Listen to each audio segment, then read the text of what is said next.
اے اللہ کے رسول، آج آپ میرے کندھوں پہ سوار ہوں گے اور بتوں کو گرا دیجیے، یہ میری خواہش ہے۔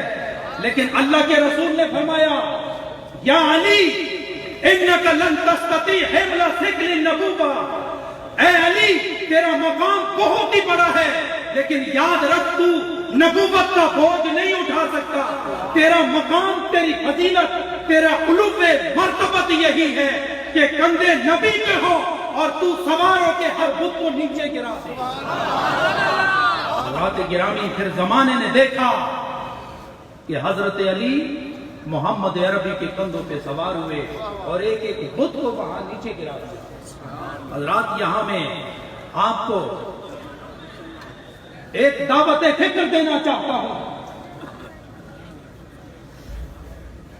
ایک منظر دکھایا گیا کہ سیدنا صدیق اکبر کے کندھوں پر محمد عربی سوار ہوتے ہیں، اور دوسرا منظر ہے کہ کندھے محمد عربی کے اور اس پر سوار ہونے والے جناب علی رضی اللہ تعالیٰ عنہ۔ حضرات اب اس مسئلے کو جھگڑے کا موضوع دینے کی کیا ضرورت ہے؟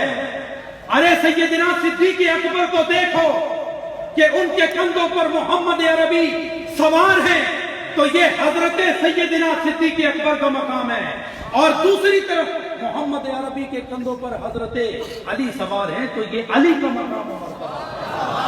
ہم وہاں بھی ادب کی نگاہوں سے دیکھتے ہیں، ہم یہاں بھی ادب کی نگاہوں سے دیکھتے ہیں، اس لیے کہ وہاں بھی ایمان کو جلا ملتی ہے، یہاں بھی ایمان کو جلا ملتی ہے۔ اور الحمدللہ اہل سنت والجماعت جہاں ذکر اہل بیت کرتے ہیں وہاں ذکر صحابہ بھی کرتے ہیں، اس لیے کہ ان کے ذکر میں، ان کی محبت میں جو بنیاد ہے وہ جناب محمد الرسول اللہ ہے، کہ جناب محمد الرسول اللہ نے اہل بیت سے بھی محبت فرمائی ہے اور صحابہ سے بھی محبت فرمائی ہے۔ اور اہل سنت والجماعت وہ خوش نصیب جماعت ہے جہاں صحابہ کی محبت کا چراغ بھی روشن نظر آتا ہے اور صحابہ کی محبت کا چراغ بھی روشن نظر آتا ہے۔ حضرات گرامی، بلا شبہ کنز العلماء محسن ملک و ملت، سرمایہ اہل سنت، یہ صرف لفظ نہیں ہے، اور ان لفظوں سے ان کی پہچان کما حق نہیں ہوتی۔ اللہ تعالیٰ نے انہیں وہ مقام عطا فرمایا ہے کہ آج انہیں توفیق دے کر خدمت دین کے فرائض انجام دلوا رہا ہے، اور ہماری دعا ہے کہ جس منزل پر آپ کی نظر ہے اللہ اس منزل تک آپ کو کامیابی سے لے جائے۔ میرے مرشد گرامی علماء سے ویسے ہی محبت فرمایا کرتے تھے، مشائخین سے بھی محبت فرماتے تھے، لیکن وہ منظر میں کبھی نہیں بھلا سکتا کہ جب انہوں نے اپنے گلے کا ہار ان کے سنگار کے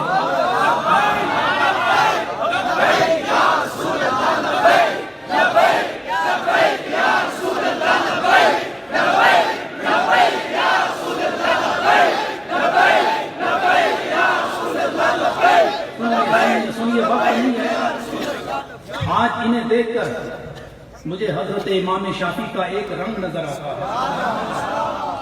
امام شافعی مامون الرشید کے دربار میں جاتے ہیں، ایک طرف علماء کا حاشیہ ہے اور دوسری طرف امراء کا حاشیہ ہے، اور حضرت امام شافعی جب اندر آتے ہیں تو مامون الرشید کو نہ جانے کیا سوجتی ہے کہ وہ کہتے ہیں اے امام شافعی آپ بڑے بزلہ سنج اور بہت علمی باریکیوں سے آگاہ ہیں، تو میرا ایک سوال ہے آپ سے۔ سوال یہ ہے امام شافعی، کیا آپ یہ بتا سکتے ہیں کہ اس وقت خدا جل وعلا کیا کر رہا ہے؟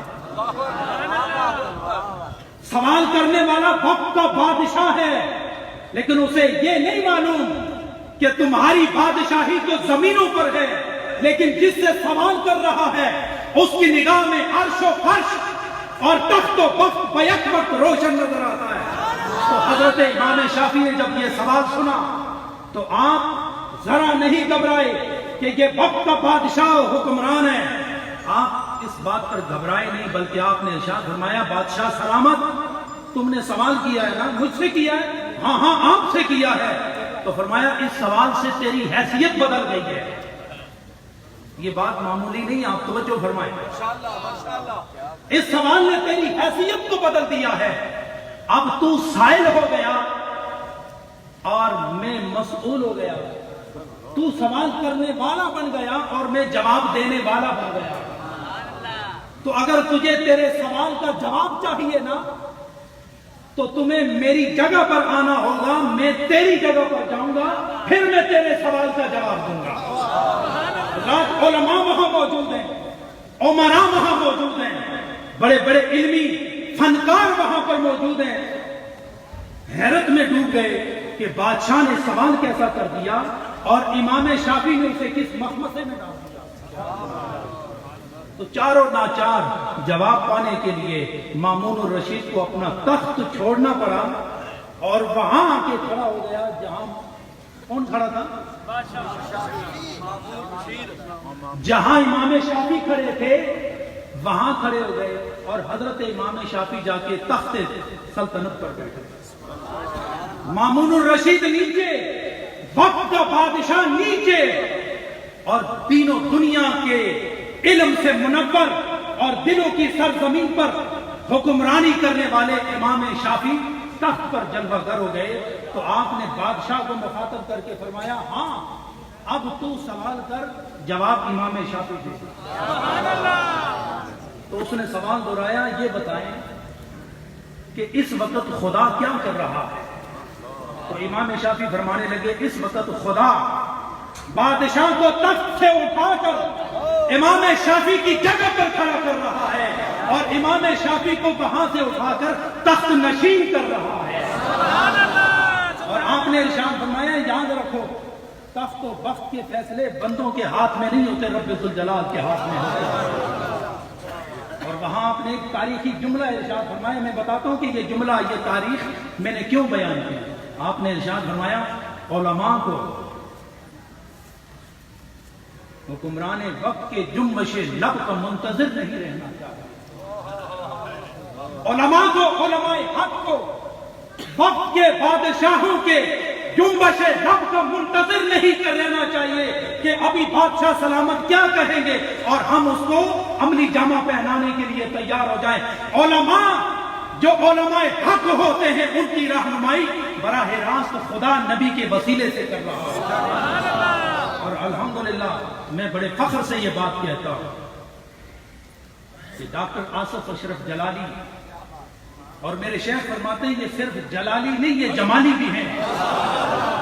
اور الحمدللہ وہی امام شافعی کا فیض ان جیسے علماء میں دریا کے لہروں کی طرح جاری ہے. اور جو بھی عالم حق اور عالم ربانی ہوگا اس کی نظر بھی وہی ہوگی، اس کی زبان بھی وہی ہوگی. اللہ تعالیٰ ان علماء حق کو بلندی عطا فرمائے. خدمت دین کا یہ انداز اور اس انداز کے نتیجے میں خدا پرواز ہمیشہ عطا فرمائے. وآخر دعوانا ان الحمدللہ رب العالمین. حضرات ذکر اس سے قبل کہ میں حضرت کی بارگاہ میں مائک پیش کروں، دو اعلان ہیں وہ سماعت فرما لیں. حضرت صاحب کے ساتھ ایک ساتھی آئے ہیں محمد عابد جلالی صاحب، ان کا موبائل یہاں پہ کہیں گر گیا ہے، بڑا مہنگا موبائل ہے، اس میں بڑی قیمتی چیزیں ہیں، اگر کسی ساتھی کے پاس ہو تو مہربانی دے